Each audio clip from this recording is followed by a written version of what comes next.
I want to bring in Ed Davis now. He served as the police commissioner for the Boston Police Department from 2006 to 2013. Thank you for your time. Thank you for the service you've given to your community and so many others over the years. You know, as we watch these tributes and the memorial today happening in D.C., what does it mean to those who put on the uniform every day to see this tribute and outpouring of love and support? Good afternoon, Marni. It is really a solemn week for police across the country. The families of the fallen are recognized. The names are put onto the wall here. But every family who has anybody in policing is reminded this week of the sacrifice and the service that each one of the officers is providing to the community right now. It is getting more dangerous out there, and it really is a stark reminder that we have to keep officers in our prayers and hopefully support them in the work that they do day in and day out.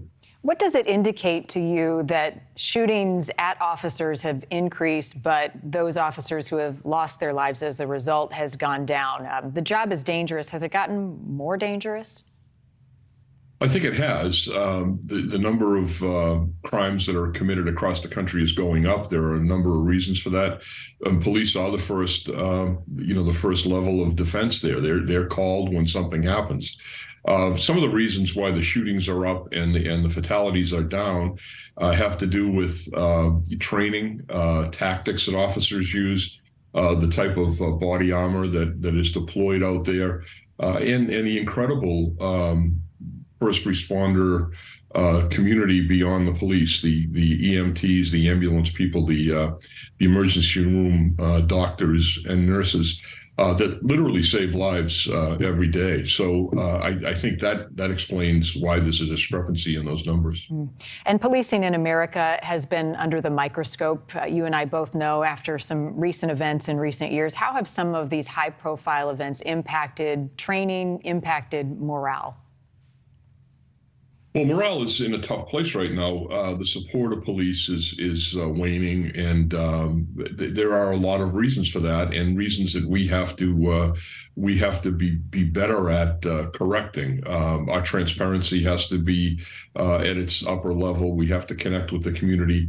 But the truth of the matter is, police go out there every day to protect the community, protect the citizens. We have to keep reminding people of that. And we are working in human systems. There are mistakes that are made, but the system kicks in and corrects those mistakes. And people should be assured that the police are there to help them. All right. When you're in an emergency and you call 911, you're glad that they show up and they're on the other end of that line.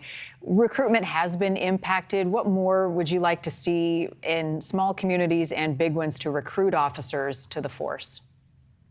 You know, I've had this conversation with former colleagues just this past week, and more needs to be done. We need to get out there and really try harder to get good people on the department. In the past, it was always a case of having too many people wanting to be on the job.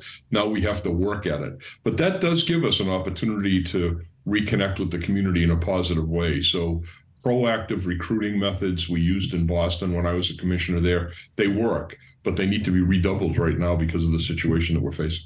You know, I think it's a question only you and others who have served can answer, but what are ways that we in the community can show our appreciation beyond today? Simple things that we can do when we see a police officer or we encounter a member of law enforcement in our own communities. I make it a point to say thank you for your service to officers. Don't be afraid of the uniform. Don't be afraid to make a positive contact with people. They're humans, and they respond really well to that. And it's been a tough few years, but we need to assure people that the police are the good guys and are there to help them. And today is a day about honoring the fallen. You know, in my profession, I've covered many memorials and funeral services of officers. You've been to them. You have lost colleagues and friends. What does today mean to you to honor those lives lost? Well, you say a prayer for those who have lost their lives in terrible situations. And every police officer in the country has friends who have been killed on the line of duty. And then there's also the problem of police officers taking their own lives, which is similar to the special forces people that have these long careers with a lot of stress. So we remind ourselves this week of all of the losses that we've suffered and the people that we miss. Ed Davis, former police commissioner for the Boston Police Department. Again, thank you for your service, and thank you for giving us some of your time on this important day. Thank you for watching. Go to newsnationnow.com to find NewsNation on your television provider. And don't forget to click the red subscribe button below to get more of NewsNation's fact-driven, unbiased coverage.